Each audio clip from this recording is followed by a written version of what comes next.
How do you know if an influencer is breaking the law? That is what we are going to be discussing today with the new updated FTC guidelines for influencers. The FTC's job is to protect the consumer, to help them not to buy crap. And without guidelines and regulations, influencers can straight up not tell you that they're being paid to give you a positive review on a product. So I want to go over what influencers are expected to do so that you as a consumer know what to watch out for and whether your favorite influencer is breaking the law. So if you're interested in that, hang tight. We're getting into it right now.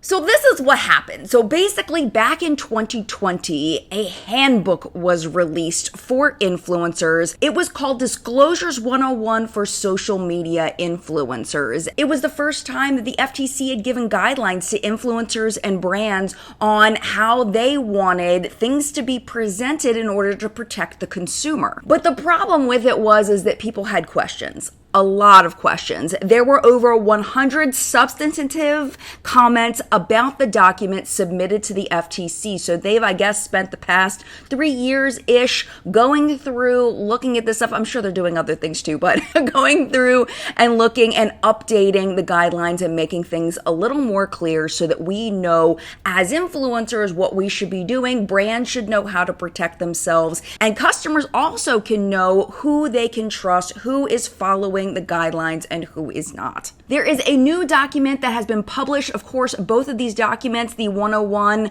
influencer one that was released in 2020, and this one, the FTC's endorsement guidelines, what people are asking, those will both be linked down below so that you can read them for yourself. But I wanted to summarize them for you because not everybody has time to go through them and figure out what the heck everything means. So let us begin with why in the world is all of this important?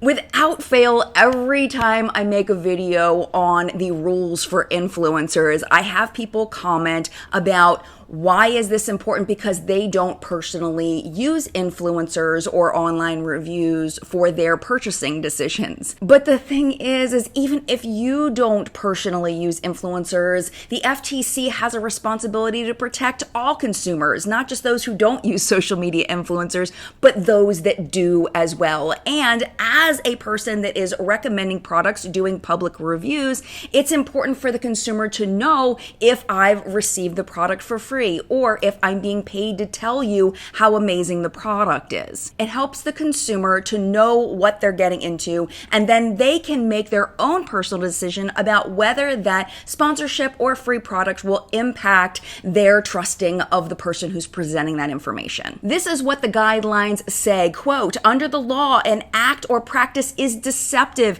if it misleads a significant minority of consumers. That is why disclosures are important, because we are talking about the law. When it all comes down to it, who is responsible for making sure that these laws get followed? And the FTC says that it's the influencer that's responsible. It is their responsibility to make disclosures, to be familiar with endorsement guides, and to comply with laws against deceptive ads. And this is the thing. If you are outside of the US, but you create content for a US audience, you are also responsible for following these guidelines. This is the big section, and the most important part is when influencers need to disclose that they are affiliated with a brand. The short of it is just this sentence: disclose when you have any financial, employment, personal, or family relationship to the brand. This includes both free and discounted products, as well as, of course, sponsorships. And it's very important to note the details here. So if you have a financial relationship, meaning you're getting paid, if you are employed by the brand, so if I am employed by Sephora and I talk about Sephora brand products or things that I purchased at Sephora, I have to disclose that I work at Sephora. And also personal relationships. So if Angie Nukvist sends me her Singe Beauty brushes, I have to tell you that I'm friends with Angie. I can't just say, oh, these are wonderful brushes. I have to tell you that we're friends. And of course, family relationships. I feel like those are seen less often, but that's also really important. This is going to keep coming up, the rule of significant minority. The guidelines say if a significant minority of people that are watching the video, viewing the content, because this isn't just on YouTube, this is across all social media platforms, if they don't know it's paid, a disclosure may be needed. It is the most vague language because you have to decide what a significant minority is. Is that 5 people? Is it 10 people? Is it 100 people? Is it 1,000 people? What is a significant minority? What they say in the guidelines is to err on the side of disclosing, but it is not 100% absolutely clear. Everything is a gray area, and I'm not sure why they leave it like that, but it is a gray area.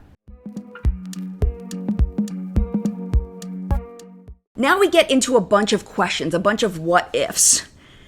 Really, in the end, if you have a what if, it's probably better to just disclose it. But here are some what ifs just in case you happen to see this. So the question is, what if there's something with no financial value, like an opportunity to be reposted? They say even an incentive with no financial value may affect the weight or credibility of an endorsement and would need to be disclosed. The guide gives an example of a restaurant patron, and they are given the opportunity, if they give a review, to be on a TV show. There's no monetary, they're not getting anything from it. It's just the opportunity to be on a TV show. So this reminded me of influencers attempting to get reposted. If you are explicitly trying to post something because the brand is putting out a search and you want them to repost, you have to disclose that that's the purpose of the post. They also make a distinction based on agreement. So if I get a product sent to me, like ColourPop sent me this, I used this past week. This is kind of old. This came from last Halloween's ColourPop Hocus Pocus 2 palette. This was the first PR that I got from ColourPop, and they sent this to me unsolicited. I knew I was going to be on their PR list, but I did not ask them to send me this, and they did not tell me that I needed to mention this palette on my channel. If I had agreed that I would review it in exchange for the free product, I absolutely must disclose that. But if they're sending me something unsolicited, it says it's mushy. It says continually getting free stuff from one or more advertisers could suggest that you expect future benefits from positive reviews. If you have a relationship with an advertiser that sends you free stuff in the hope of endorsements, it is best to let readers know about the relationship whenever you recommend that advertiser's products. So it doesn't say you have to, it says that it is best to. Later on in the document, it says your viewers may assess your review differently if they knew that you got the product for free, so we advise disclosing that fact. I'm going to keep using this palette because it's such a great example. I got this a really, really long time. I got it almost a full year ago. Do I need to keep telling you over and over that I got this in PR? And they say, it depends. No, and just tell me. If you got a free product a long time ago but continue to use it, they say it depends on the expectation of your fans. If you're choosing to use the product a year after you got it for free, it means you truly like it and may not need to disclose it anymore. So that's very mushy-gushy. Now, what if, for example, this ColourPop eyeliner, let's say they sent this to me for free, and then a year later, I decide I want to repurchase it. Do I have to say that I once got it for free, but this is the purchased one? They say that transparency is always a good choice. No, it's why don't you just say the answer? In the end, it sounds like that's not something that the FTC is going to go after people for. They may cite it in a list of violations, but I don't think that that's going to be a big piece of it. This one applies to me very much. What if you talk about both positive and negative elements of a product? Yes, that does need to be disclosed, even if you're not saying an all positive review. It is considered an endorsement. Now, what if I am paid for, let's say, FabFitFun done on YouTube. Do I need, if I post on Instagram, do I need to say hashtag ad on Instagram, even though they're not paying me to post on Instagram? Yes, I do. That is new. Now they go into brand trips, and I know some of you will find this absolutely fascinating. So when an influencer goes on a brand trip, usually the brand pays for the travel there, the accommodations, free products, events at whatever location it is, anything that is paid for by the brand to promote the brand itself. It doesn't have to be a specific product, but to promote the brand itself must be disclosed as an ad. But like, let's say like I did with Creators and Friends, which wasn't a sponsored trip. I went out to lunch with Tina from the Fancy Face, Kelsey, Brianna, Jay. We paid for the food. It was on our own. Even though we were still in Charleston, that was just a thing we did on our own. I wouldn't have to say in the post that that was an ad because that was not part of the trip. We weren't promoting the products or the brand at all. That's not the best example because Creators and Friends isn't a brand trip, but I that was the first thing I thought of. Now, what about influencer brands? So I recently got sent the Laura Lee and Manny collab with Lunar Beauty and Laura Lee Los Angeles. So if Manny or Laura breaks out these lipsticks and starts using them, do they have to tell you every single time that Lunar Beauty or Laura Lee Los Angeles is their brand? The FTC says it depends. By the way, these freaking lipsticks are such a cool packaging. I just have to show you. They're so fun. This is what they say. If it is obvious from an influencer's endorsement that the brand is the influencer's own, no disclosure is necessary. So like Laura Lee Los Angeles, she's probably not going to have to disclose because it's freaking Laura Lee Los Angeles. But Lunar Beauty, people may not know that that's Manny's brand. So he would probably have to disclose more often than she would. They say if it's not clear or sometimes not clear that it's the influencer's brand, that fact should be disclosed. And what that reminded me of was the whole Susan Yara Naturium debacle that I will link my video down below on that, when Susan Yara, who was a skincare influencer, I'm pretty sure she still posts videos, she was posting on her Facebook group, she was posting videos promoting Naturium, which was an upcoming skincare brand that she was affiliated with. At the time, we're not really sure if she had owned the brand at that time, but she was actively helping develop the product. She had a clear relationship with the brand, so she needed to disclose that. And that was part of the rules back from 2020 before Susan launched Naturium. But if you don't know what I'm talking about, video down below. It's absolutely fascinating in my opinion. This one's also really interesting because it has to do with Instagram. So like, let's say I do a tutorial. I never do tutorials. But let's say I do a tutorial and I use these PR products from Laura Lee Los Angeles Lunar Beauty. I use these. Do I have to say that I got the products for free?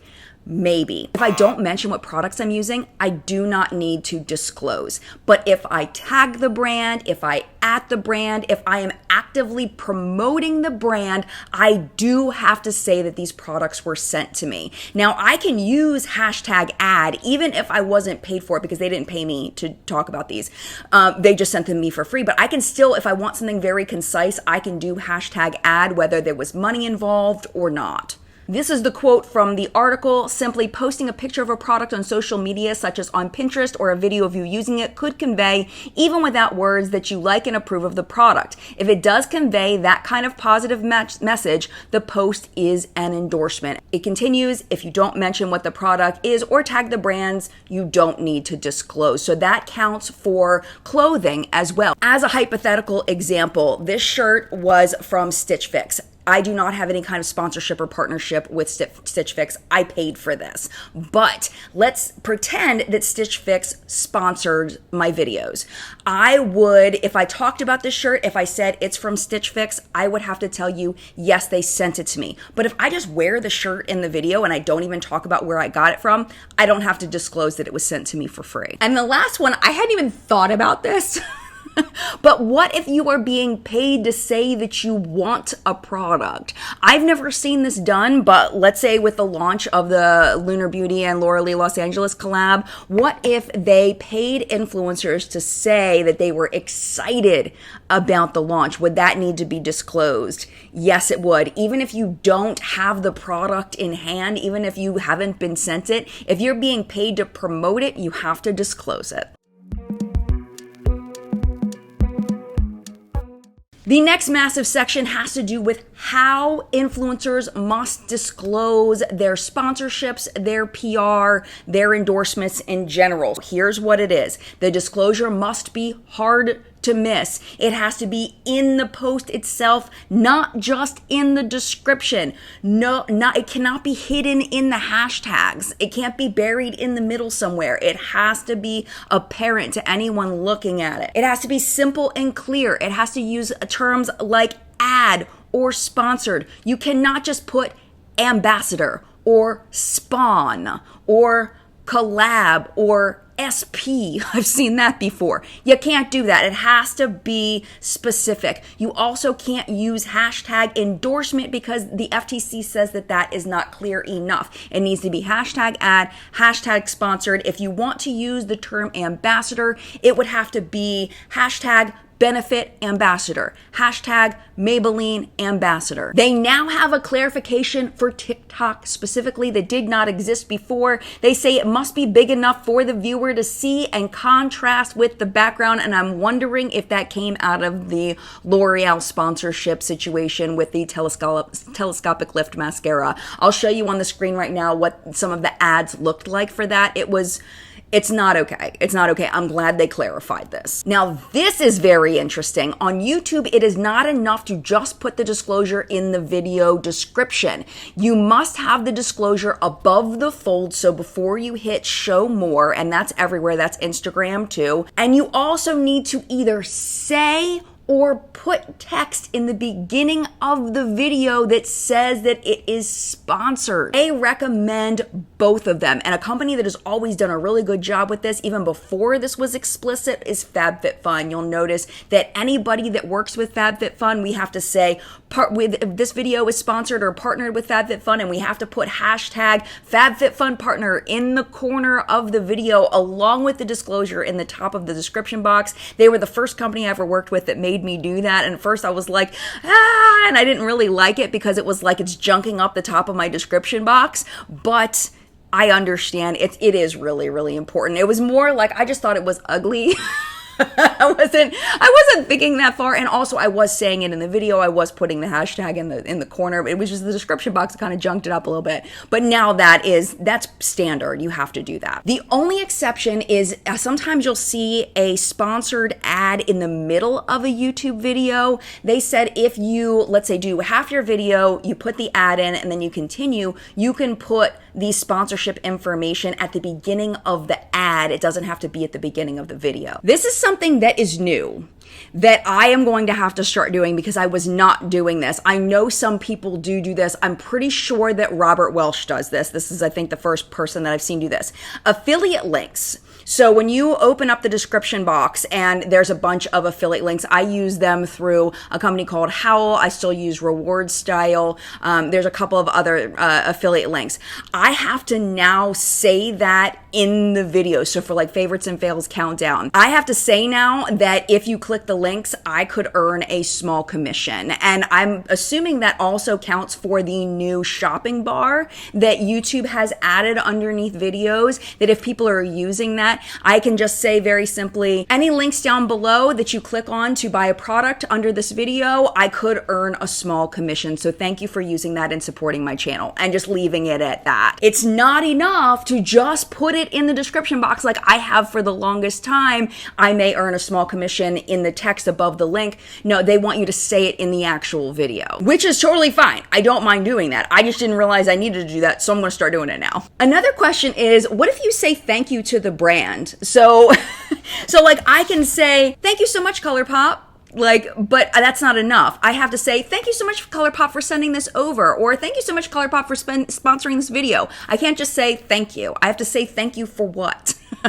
Because it's confusing. I could just be thanking them for creating the product. You have to be specific of what you're thanking them for, if they sent you something or if they're paying you something. What about Instagram? So just like YouTube, the reel or the live, the endorsement must be typed before someone has to click more. Very important there. For a photo, the endorsement should be in the description, of course. If it's clear that the picture is an ad for the product, you don't necessarily need to put anything in the photo, but if it is, is unclear that it's a sponsored post, they recommend that you also put the disclosure, even just hashtag ad, somewhere in the photo where it is easily seen and cannot be missed. Now, what about all of the built-in features to disclose ads that social media companies have? Like, I know YouTube has one. I'm pretty sure TikTok has one. I'm not 100% sure because pretty much I only post on YouTube. I know there's one there. They say, yes, please use those, but don't rely on them completely because some of them are better than others. And they actually put a little dig. They're like, hey, if any social media platforms want suggestions on how to improve their disclosure systems, we're here. Just let us know. We'll help you.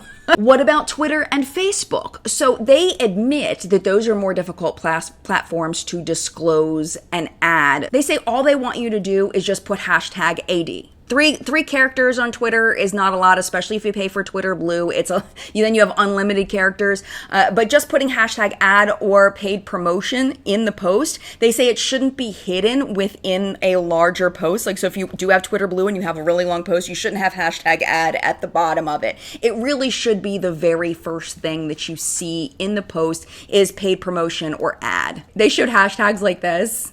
And I was like, people really do that and try to get away with it. You can't do that. You can't do hashtag Maybelline ad all together so it looks like Maybelline ad or L'Oreal ad. You can't do that. It has to be very clear. Hashtag ad.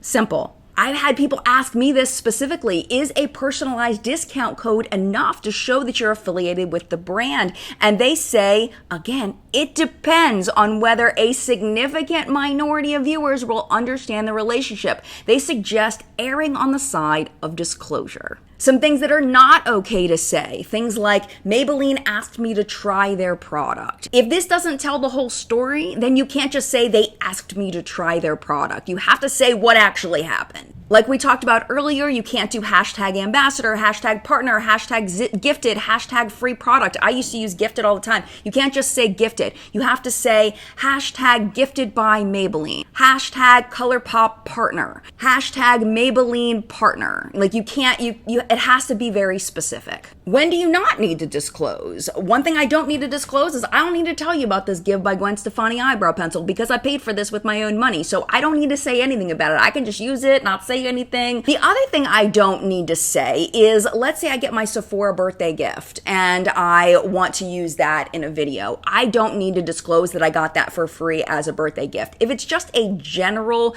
customer freebie, something free, free gift with purchase at Ulta, or you go into a department store and they give out free samples, you don't have to disclose that because there's no relationship with the brand. It's just them giving every customer something for free.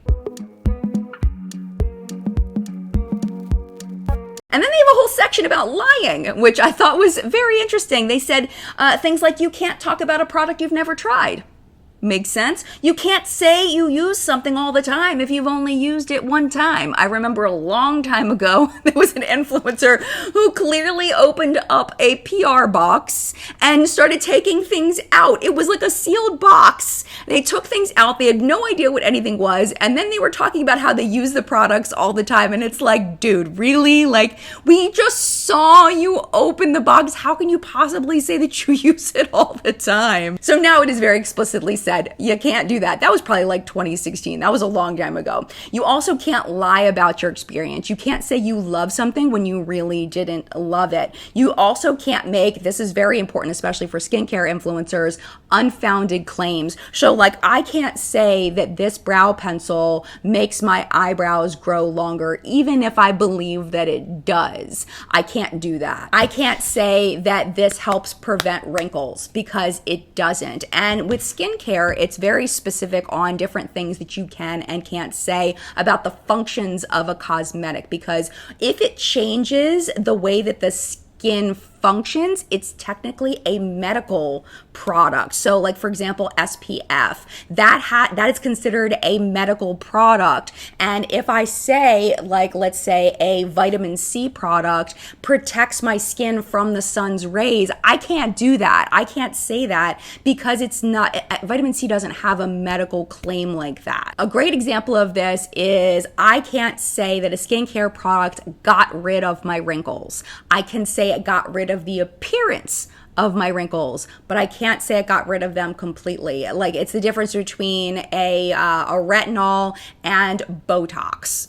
One's a medical procedure and one is an over-the-counter cosmetic. So that's why it's so important that skincare brands, when they send out PR, when they pay for sponsorships, that they're very clear with their influencers what they can and cannot say, because that is a big deal.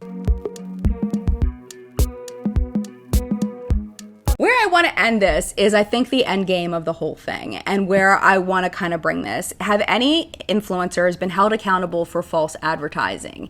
In the US, I haven't seen it. I've seen a lot of false advertising, and I haven't really seen anybody being held accountable for it. That doesn't mean they're not being held accountable for it, but it hasn't been made public. This is what the FTC said when directly asked about this, about monitoring influencers. They say, if concerns about possible violations of the FTC Act come to our attention, we evaluate them on a case-by-case basis.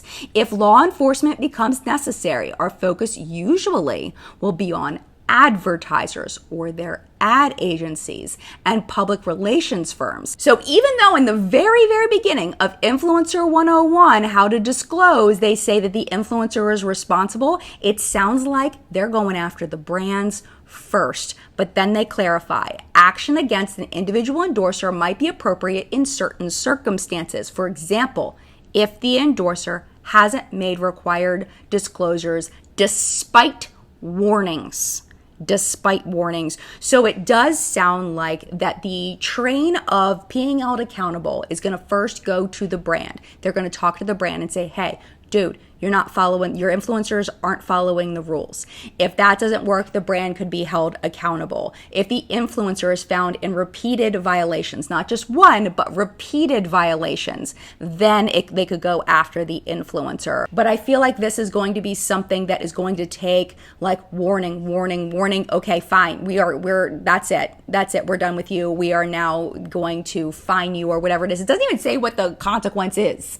Like, I don't even know what the consequence. It's not listed. Like, what could happen to you? I would imagine it would be a fine, but I mean, who knows? Who knows? And I think that's the big problem with the FTC right now with regulating all of this, is that, yes, they've put all these guidelines into place, but is anybody really being held accountable? Or are they just going to be able to continue getting away with it? That's the big question. And I'm hoping that the FTC is actually going to start cracking down on people. Like, if people can get a speeding ticket, I got a speeding ticket the other day, they changed the speed limit on the road and put a speed camera in, and they made the speed limit go down by 10 miles an hour. So of course, me thinking it was the old speed limit, I just went at the same speed limit I always go on that road, and I got a freaking ticket. So like, if they can do that, my point is if our government can do that, if law enforcement can do that, if someone has repeated violations and they've been warned, they need to be held accountable, period. If you want to know more about other aspects of this, there are actually also sections, it's actually not done. There's also sections about social media contests, online review programs. It's kind of like influencer, brands soliciting endorsements, affiliate and network marketing, if you're interested in MLMs and how that applies. Also tools for advertisers about what they're responsible for when it comes to social media endorsements. That's also in this document, but I felt like this video was going to be long enough, so I just focused on influencers for this video. But again, those documents will be linked down below. I hope that you found this video interesting, and I would love to know your thoughts about anything that I talked about today in this video in the collective brain of makeup awesomeness, also known as the comment section down below. Anything that you're thinking, I would love to know down there. My biggest thing is I hope that they crack down and actually hold people accountable, because really this is in place to protect the consumer. It's not just a punishment for no reason. We want to make sure that we know what's happening in advertising. Truth in advertising is important. So I'm glad these exist, but I don't think it matters if they don't enforce it. Thank you again so much for watching this video. If you did enjoy the video, please hit the thumbs up button. It really does help me out a lot. It only takes one little click from you. And if you would like to hang out just a little bit longer, YouTube should be recommending a couple of videos for you right over here to watch, including one that I picked out for you special down at the bottom. YouTube's going to pick the top one for you based on your viewing history, but if you do need to go, it is absolutely no problem at all. Thank you for hanging out as long as you did, and mad love to you. I will see you in a video very, very soon. Bye!